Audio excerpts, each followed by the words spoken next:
नमस्कार। हमने समाज, समुदाय, समिति और संस्था का अध्ययन किया। हमने उनके अर्थ को भली भांति जाना, उसकी विशेषताओं को समझा। अब हम इनमें आपस में अंतर के आधार पर इनको और अधिक जानने का प्रयास करेंगे। सबसे पहले हमने समाज और समुदाय में अंतर जाना और अंतर को स्पष्ट किया। अब हम समुदाय और समिति में क्या अंतर है इसके बारे में चर्चा करेंगे। हमने पढ़ा कि समुदाय व्यक्तियों के ऐसे समूह है जो निश्चित भूभाग में साथ साथ रहते हैं और किसी एक उद्देश्य के लिए नहीं बल्कि सामान्य उद्देश्यों के लिए इकट्ठा रहते हैं और इनका संपूर्ण जीवन सामान्यतः यहीं व्यतीत होता है। और समिति के बारे में जाना कि जब कुछ लोग मिलकर अपनी आवश्यकताओं या उद्देश्यों की पूर्ति के लिए सहयोग करते हैं, संगठन बनाकर प्रयत्न करते हैं, तो ऐसे संगठन को ही समिति कहा जाता है। अब हम यहाँ समुदाय और समिति में अंतर जानेंगे कि इनमें क्या क्या अंतर होते हैं। समुदाय एक निश्चित भूभाग में निर्मित समूह है, अतः समुदाय के लिए एक निश्चित भूभाग या निश्चित क्षेत्र का होना आवश्यक है, जबकि समिति के लिए निश्चित भूभाग का होना आवश्यक नहीं है, क्योंकि समिति में अपनी आवश्यकताओं की पूर्ति के लिए एक संगठन बनाया जाता है और आवश्यकताएं पूरी होने के बाद वह संगठन समाप्त भी हो जाता है। अतः पहला अंतर यही है कि समुदाय के लिए निश्चित भूभाग का होना आवश्यक है, जबकि समिति के लिए निश्चित भूभाग या निश्चित क्षेत्र का होना आवश्यक नहीं है। दूसरा अंतर है कि समुदाय का स्वतः ही विकास होता है। समुदाय बनाया गया संगठन नहीं है, बल्कि समुदाय का विकास स्वतः ही होता है। जैसे जैसे समाज का विकास होता है, धीरे धीरे समुदाय का विकास होता है। किसी निश्चित क्षेत्र में जब कुछ लोग मिलकर रहने लगते हैं और उनमें हम की भावना पनपती है और साथ साथ मिलकर कार्य करते हैं, तो स्वतः ही एक समुदाय का विकास हो जाता है। जबकि समिति का निर्माण विचार पूर्वक किया जाता है। अपनी आवश्यकताओं को पूरा करने के लिए एक समिति का निर्माण करते हैं।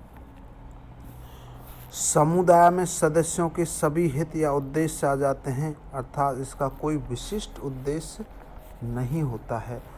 अर्थात सामान्य जीवन में जो भी उद्देश्य होते हैं सब समुदाय के अंतर्गत होते हैं। उनकी कोई एक विशेष उद्देश्य को लेकर समुदाय का निर्माण नहीं किया जाता है, जबकि समिति का उद्देश्य किसी विशेष उद्देश्य को लेकर किया जाता है। इसका निर्माण जीवन के विशिष्ट हित या उद्देश्य को लेकर समिति बनाई जाती है।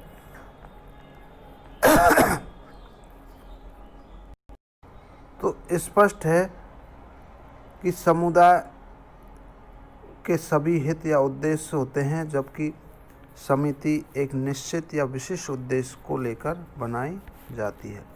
इसके अलावा व्यक्ति समुदाय का अनिवार्य सदस्य होता है। वह किसी न किसी समुदाय में अवश्य रहता है और बिना समुदाय के व्यक्ति का जीवन यापन नहीं हो सकता। वो किसी न किसी समुदाय का सदस्य अवश्य ही होता है। लेकिन किसी समिति का सदस्य बनना या न बनना व्यक्ति की इच्छा पर निर्भर करता है। वह चाहे तो समिति की सदस्यता ले सकता है और चाहे तो नहीं ले सकता, अर्थात समिति की सदस्यता ऐच्छिक होती है, जबकि समुदाय की सदस्यता अनिवार्य होती है।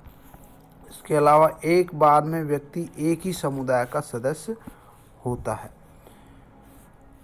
एक ही व्यक्ति एक समय में कई समितियों का सदस्य हो सकता है। इसका तात्पर्य यह है कि एक बार में व्यक्ति एक ही समुदाय का सदस्य होता है। यदि वह दूसरे समुदाय का सदस्य बन जाता है तो पहले वाले समुदाय की सदस्यता उसको छोड़नी पड़ती है, जबकि समिति में ऐसा नहीं है। एक व्यक्ति एक समय में कई समितियों का सदस्य भी हो सकता है। इसके अलावा समुदाय स्थायी होते हैं। समुदाय का निर्माण स्वतः ही धीरे धीरे होता है और वो स्थायी होते हैं, जबकि समितियां कुछ उद्देश्यों या किसी विशिष्ट उद्देश्य को लेकर बनाई जाती है और अपनी उद्देश्य पूरा करने के बाद वह समाप्त हो जाती है, अतः समिति अस्थायी होती है। समुदाय संपूर्ण जीवन जीने का एक क्षेत्र है। इस दृष्टि से यह अपने आप में साधन नहीं होकर साध्य है, जबकि समिति विशिष्ट उद्देश्यों को लेकर बनाई जाती है, अतः यह साध्य नहीं होकर साधन है। अर्थात समुदाय एक साध्य है जबकि समिति एक साधन है। समुदाय की सामान्य नियमों की एक व्यवस्था होती है। समुदाय के अपने नियम कानून होते हैं जिनके आधार पर उनकी एक व्यवस्था होती है और नियमों के आधार पर ही वो उसके सदस्य कार्य करते हैं, जिससे कि समुदाय की अपनी एक व्यवस्था बनी रहती है। जबकि समिति के नियम सामान्य नहीं होकर विशिष्ट होते हैं।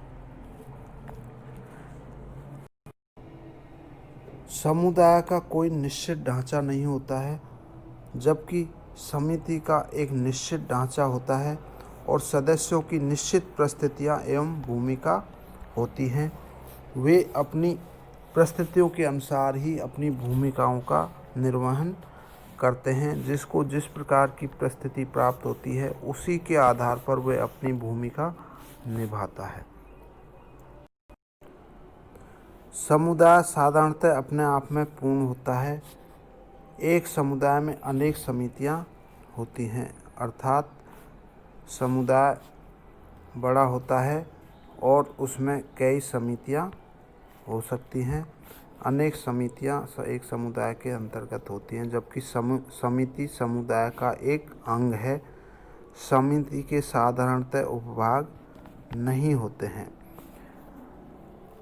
समुदाय अपने आप में पूर्ण होता है, उसकी अधिकांश आवश्यकताएं अपने समुदाय में ही पूरी हो जाती हैं, जबकि समिति समुदाय का एक छोटा अंग होता है।